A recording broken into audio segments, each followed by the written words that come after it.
Ladies and gentlemen, we often speak of transformation as if it were a moment of triumph, a victory march toward light. But what we rarely admit is this: after facing the darkness within, the shadow, we are often left not invigorated, but exhausted. Not awakened, but emptied. The shadow is not merely a collection of bad habits or forgotten memories. It is everything we reject in ourselves. It is chaos, fear, violence, envy, shame, those silent architects of our personality that shape us from the unseen places. And when you finally dare to confront it, you may find that what dies in you is not only illusion, but also desire. When you face your shadow, your carefully crafted persona, the mask you've worn for years, perhaps a lifetime, begins to fracture under the weight of what you've repressed. This persona was never you in the full sense.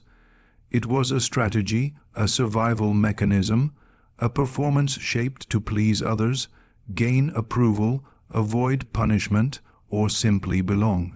It served a function in the social world, but it was constructed on a selective narrative, edited and curated, to avoid the truth of who you really are beneath it all. As long as the mask remained intact, motivation came easily. You knew what was expected of you, and you played the part. The roles were clear: be competent, be likable, be strong, be successful.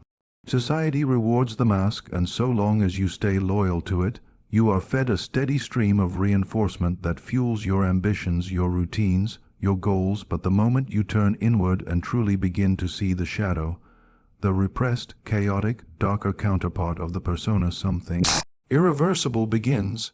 You see the anger you never admitted you had, the selfishness behind your generosity, the envy wrapped in politeness, the manipulations hiding in your kindness.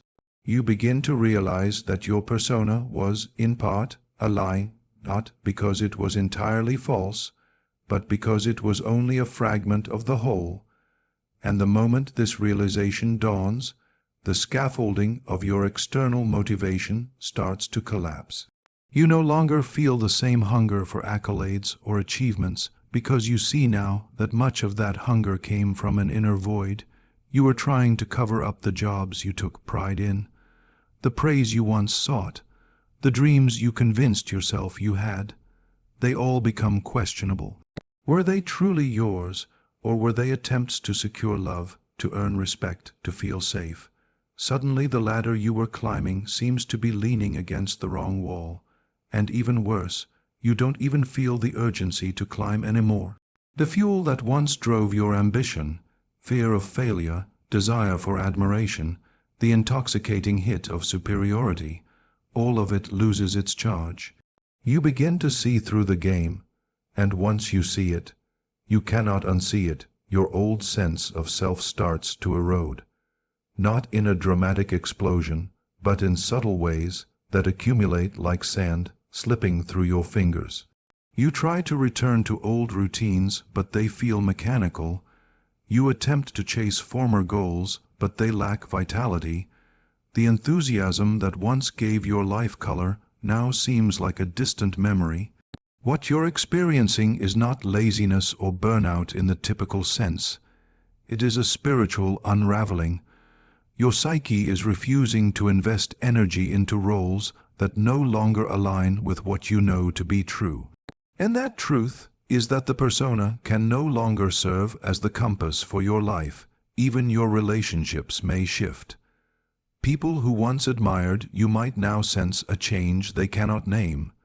You're no longer playing the part, and they may react with confusion or even resentment.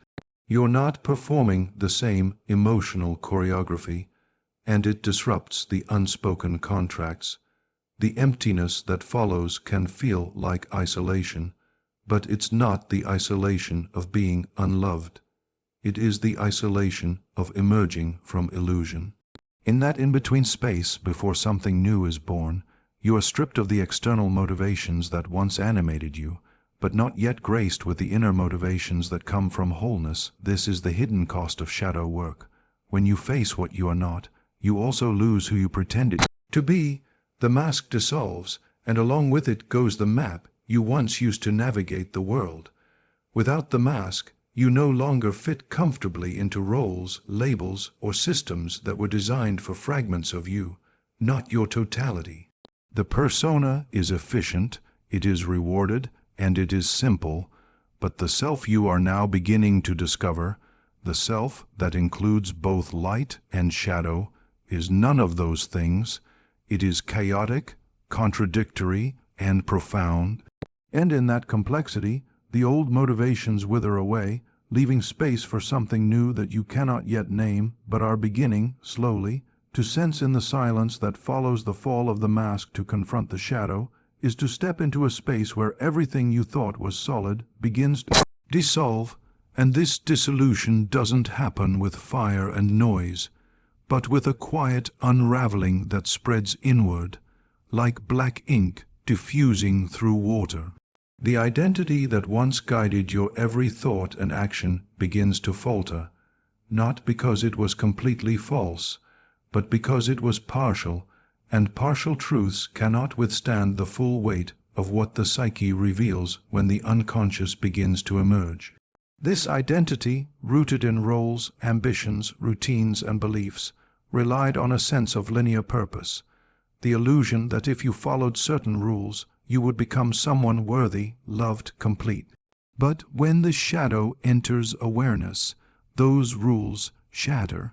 You begin to see that many of your motives, thoughts, and actions were not born of clarity or vision, but of fear, mimicry, and compensation for what you refused to acknowledge in yourself. This collapse is often described as an ego death, but that phrase is frequently romanticized, as though it were a poetic moment of transcendence. In reality, it feels like disorientation, like being dropped into a vast, unfamiliar inner landscape without a map or language. The ego does not die peacefully. It resists, clings, pleads, and lashes out. But what dies is not only the illusion of control or superiority, it is also the engine of much of your former motivation. When your sense of self starts to dissolve, so too does your sense of direction, and without direction, the fuel that once propelled you forward disappears. Goals that once felt urgent now seem arbitrary. Projects that once seemed meaningful now feel hollow. The drive to compete, achieve, impress, and succeed starts to feel like a distant echo, no longer resonant, no longer relevant. In the wake of this collapse, you enter a space of profound stillness, not the peaceful stillness of serenity, but the sterile stillness of a world emptied of meaning. This is the existential void, and it can feel unbearable. There is no impulse to move, no instinct to strive, only the raw, unmediated encounter with the self stripped of its disguises. You no longer know who you are, but more importantly, you no longer know why you should do anything. This is the vacuum left behind when the ego loses its throne, and no new center has yet been found. It's not that you have no energy, it's that there is nowhere to direct it. You feel unmoored, drifting between identities, no longer anchored by the narratives that used to hold your life together, and yet, beneath this loss is a strange kind of clarity. You begin to sense that your previous motivations were not entirely authentic, that they were born in response to wounds and projections rather than from a grounded connection to your inner truth. But this realization doesn't instantly offer something new in their place. It only clears the space, and the clearing can feel like devastation. You are not inspired, not driven, not passionate. You are simply present in a space where nothing compels you because you are no longer willing to be compelled by illusion. It is not that motivation has been destroyed. It is that you have outgrown the artificial structures that once generated it. And until a deeper source of purpose is revealed, you remain in this liminal space, waiting, watching, grieving the loss of your old self while resisting the urge to replace it with another mask. Others may not understand this internal quiet, this withdrawal, this apparent lack of urgency. They may label it apathy, depression, or failure, but those terms belong to the old world, the world of doing for the sake of appearing, achieving for the sake of mattering. What has happened is that your soul has taken back its power from the machinery of persona, and now it refuses to lend its energy to anything inauthentic. In the space left behind, it demands silence, time, and depth, not action for action's sake. And so, you remain in this threshold, not because you are lazy or broken, but because you are no longer who you were, and who you are becoming has not yet fully taken shape. Many of the motivations that once burned bright within you, the ones that kept you moving forward, chasing goals, striving for perfection or recognition, were not born from a place of wholeness or clarity, but from deep fractures within the psyche. They were compulsions masquerading as ambition, wounds in motion, desperate attempts to escape some hidden part of yourself that you were unwilling or unable to face. When you begin the work of confronting the shadow, you do not just discover the darker impulses and repressed emotions. You uncover the hidden architecture of your motivation. You realize that much of what pushed you forward was not joy or vision, but fear of inadequacy, fear of being seen, fear of being rejected, abandoned, or irrelevant. You see that you built a life not necessarily around your truth, but around your pains. Clever, disguised, this realization lands with a quiet violence. You begin to look at your past pursuits through a new lens, and what once seemed noble or admirable now reveals its deeper roots. The degree you chased, the title you obsessed over, the relationships you tried to fix or maintain at any cost, the image you carefully manage, each begins to unravel under the scrutiny of awareness. You see how often you performed success as a shield, how often your acts of kindness carried the silent demand to be loved, how often your ambition was a response to shame buried so deep you forgot it was ever there. This awareness doesn't just shatter illusions, it cuts the cords that once connected you to your motivation, and suddenly, the drive that once seemed so natural evaporates without warning. What's left is a peculiar kind of stillness, one that might initially feel like depression or apathy, but is, in fact, a refusal of the soul to participate in the old game. It's not that you no longer care, it's that you can no longer pretend. You can no longer offer your energy to something you now know was built on a lie, even if that lie was once necessary for survival. You can no longer push yourself to strive for an image of success that you now see was shaped by other people's expectations, by unresolved pain, by childhood needs that were never met.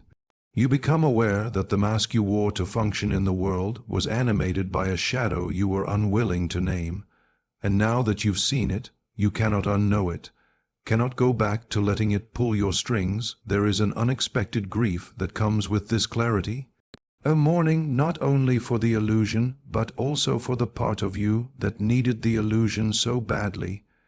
You feel compassion for the person you were, the one who tried so hard to do everything right, to be good enough to matter. But you also feel the weight of what's been lost, the simple pleasure of certainty, the sense of purpose, even if that purpose was borrowed or imposed. When the shadow is integrated even slightly, you no longer experience the same desperation to prove yourself, but that loss of desperation also means a loss of fire, and you must learn to live without that particular kind of flame while waiting for a truer one to emerge. The world, however, often has no patience for this space. It demands performance, productivity, a return to normalcy, but you are not who you were, and your inner self no longer answers to those demands. You may find yourself pulling away from situations, conversations, people, and projects that once animated you, not because you're better than them, but because you are no longer able to lie to yourself about what they represent. The shadow has given you eyes to see, and in seeing, you are stripped of the ability to act unconsciously. Motivation no longer flows from the surface, and until a deeper source within you begins to stir, you remain in a kind of sacred paralysis, not dead, not asleep, but waiting for something real to call you forward from a place untouched by fear or shame or ego's hunger for control. After the confrontation with the shadow, you do not ascend into enlightenment as many imagine.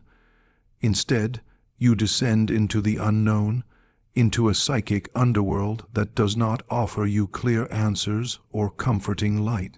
You enter a phase that the alchemists once called negrido, the blackening, a stage where everything begins to rot and decay, not literally, but symbolically, emotionally, spiritually. This is the point where the structures that once gave your life meaning dissolve into obscurity, and all the clarity you once clung to slips away like water through your fingers. You are no longer who you were, but not yet who you are becoming, and in this liminal state, the ground beneath you feels unstable.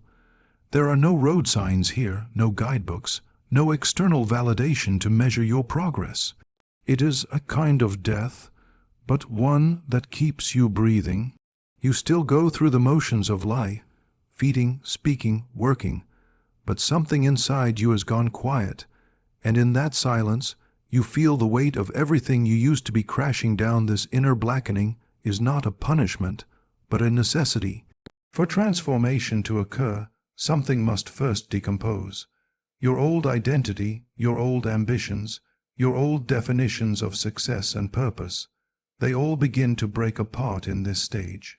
It is tempting to fight it, to attempt to rebuild quickly, to grasp at new goals or reinvent yourself with fresh labels, but any attempt to escape the blackening too soon will only result in another mask, another layer of illusion, another delay in the deeper work that is unfolding in the dark. You cannot rush this stage because it does not move according to time as the conscious mind understands it. It unfolds in layers, each more intimate and demanding than the last, pulling you further inward toward what is raw and unresolved in this state. You may feel isolated even if you are surrounded by others. You may feel as though language itself has become inadequate, as though the things you used to say, the ways you used to explain yourself, no longer capture anything real. You are living in a space between the old story and the new one, but the new one has not yet revealed itself, and so you drift, unsure of what you are becoming or why anything matters. The absence of motivation is not simply a lack of energy or drive. It is the psyche's refusal to participate in anything inauthentic.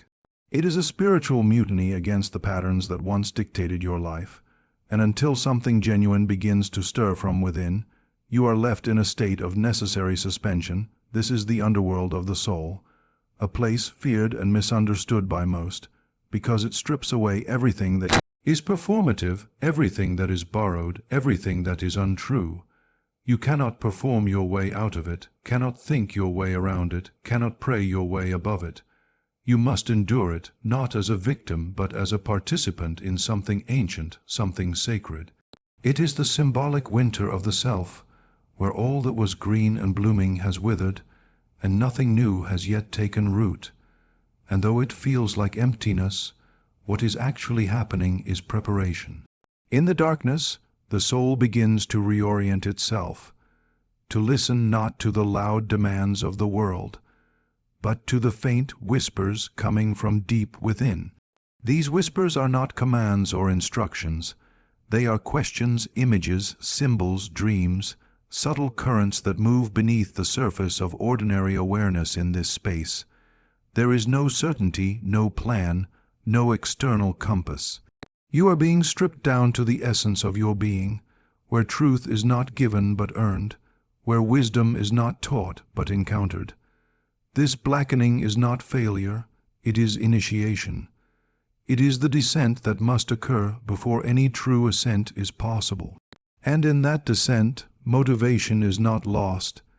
It is being recalibrated, restructured, purified of its former attachments. You may feel lost, but you are not directionless. You are simply in the place where all direction is suspended until it can be guided by something that does not come from the ego, but from the soul that is slowly, painfully, being born anew through the dark. Eventually, after the collapse, the silence, the blackening of the psyche. A strange and unfamiliar thing begins to stir, not a grand epiphany or a sudden return of purpose, but a quiet, almost imperceptible impulse, something different from the old motivations that once pushed you forward with fire and noise. It is not ambition, not excitement, not a rush of inspiration. It is more like a pull, a gravity from deep within, a slow awakening of something that has no name and offers no promise of recognition or reward. This is the beginning of soul-led movement, the kind of motivation that does not come from the mind, nor from fear, nor from the need to be seen, but from an inner alignment with something deeper than logic or desire. And because it is unfamiliar, you may not trust it at first. It feels fragile, too small to rebuild a life upon. It doesn't promise success or control, and it doesn't soothe the ego, but it is honest. And in its honesty, it carries the seeds of a different kind of life at this point.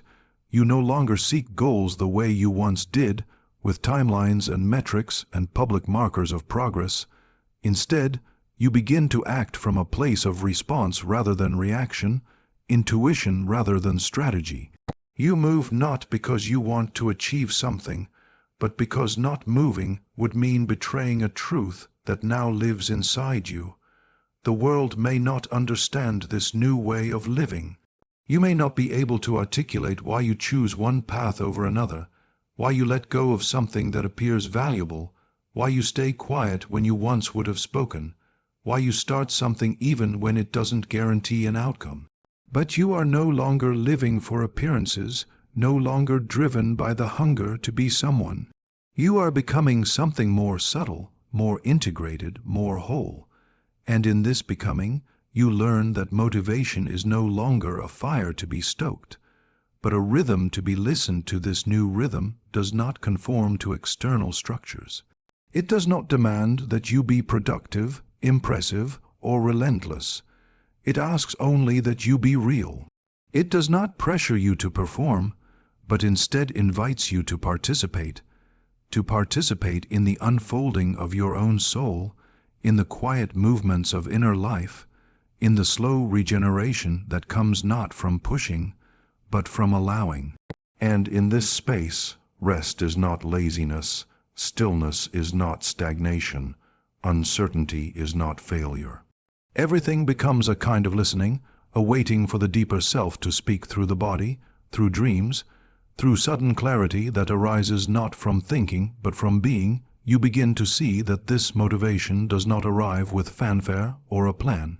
It appears in moments, small, intuitive gestures, creative urges, a pull toward someone, a longing to express, a need to withdraw. It is not about fixing the world or proving your worth, but about aligning with the truth that has always been inside you, buried beneath layers of performance and protection. And this truth doesn't shout, it whispers. It is not efficient or strategic, and it doesn't care about reputation. It moves through paradox, not certainty. It lives in ambiguity and asks you to surrender control, not tighten your grip. This is the paradox of true inner motivation, that it often arises after you have lost everything you thought you needed in order to feel alive. It does not come from strength as the world defines it, but from surrender, from humility, from allowing yourself to be broken open so that something more enduring can emerge. What you gain is not a return to the person you were, but the slow and sacred emergence of the person you were meant to become all along, not in defiance of your shadow, but in relationship with it. And in this relationship, you begin to find a source of movement that cannot be corrupted by external reward, cannot be manipulated by fear, cannot be forced by expectation. It is steady, quiet, and often invisible to others, but it is yours, and in following it, you begin to walk a path that is not marked by achievement, but by authenticity, not fueled by avoidance, but by presence, not driven by lack, but guided by the quiet knowing that arises only when you have walked through the fire of your own undoing and chosen still to listen for what is true. So if you find yourself weary after facing your shadow, do not panic. Do not judge the stillness as failure. You are not broken. You are being hollowed out to hold something real. The death of false motivation is the birth of meaning, and from this stillness one day will rise a will that is not borrowed from the world, but born from the soul. Thank you.